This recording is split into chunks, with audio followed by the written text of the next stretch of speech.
Fiúk, lányok, itt Gaba VR, a budapesti Ferenciek terénél, alig pár száz méterre a város kettrészelő Dunától, amely most már közel másfél évszázada csaknem változatlanul folyik jelenlegi medrében. Ám ez nem volt mindig így. Budapest története során a folyó több alkalommal is elárasztotta a város utcáit, de ne szaladjunk ennyire előre. Ugyanis itt a kedvenc belvárosi környékemen is számos nyom őrzi a legnagyobb 1838-as pesti árvíz emlékeit. Keressünk is gyorsan néhányat.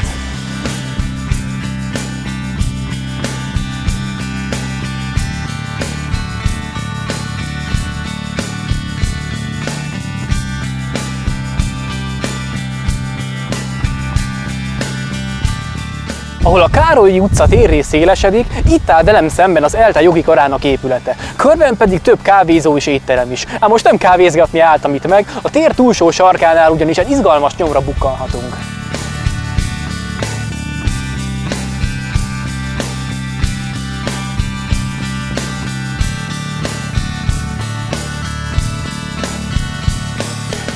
A városban több helyen is láthatjuk a nagy Dunai árvíz nyomait, ám itt a Szerb utca sarkán egy szimpla jelölés helyett valami egészen érdekes dolgot találunk. Gyakorlatilag egy apró kis domborművet, ami megmutatja az egykor elárasztott területeket. Látszik, hogy lényegében a pesti belváros jó része víz alatt áll, a fönti hullámos vonal pedig az akkori vízállást jelöli.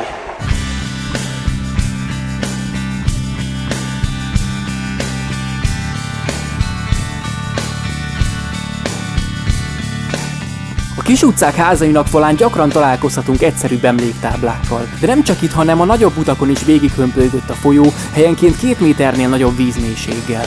1838 tavaszán a belső kerületekben minden víz alatt állt. Mint ahogy itt a teljes Kiskörút is. Most azonban nem csak, hogy víz nincs itt, de nagyon díjazandó, hogy a villamos és autós forgalom mellett végig vannak kerékpársávok is. És ezeknek a száma szerencsére egyre csak gyarapszik a városban. És hogy honnan tudjuk, hogy ennek mekkora hatása van a budapesti közlekedésre? Nem tudom, hogy valaha feltűnt nektek, de itt bújik meg Budapest első automata kerékpárszámlálója.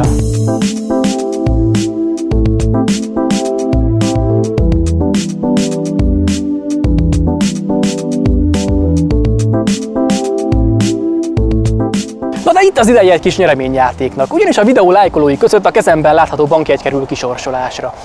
Vagyis nem, mert nem is teljesen véletlenül lengetem itt ezt a 20 000-est az utca közepén. Ha jobban megnézitek, a rajta látható épület épp itt áll velem szemben.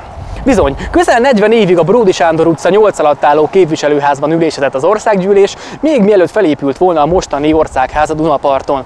Szóval ezen a környéken éltek annak idején a képviselők, a nemesek, és így lényegében erről, vagyis az ő palotáikról kapta nevét a környék, amit ma is Palotanegyednek hívunk. Na de mit találunk még itt megbújva a Nemzeti Múzeum kerítésén? Hát persze, hogy egy újabb a nagy árvíz emlékét őrző táblát. Ez konkrétan meg is mutatja, hogy milyen magasan tetőzött annak idején a Duna a város utcáin. Az árvíz során egyébként több ezer ház pusztult el, úgyhogy lényegében az ezt követő újjáépítési hullámnak köszönhetően alakult ki Pest belvárosának mai egységes építészeti világa, amit itt is láttok.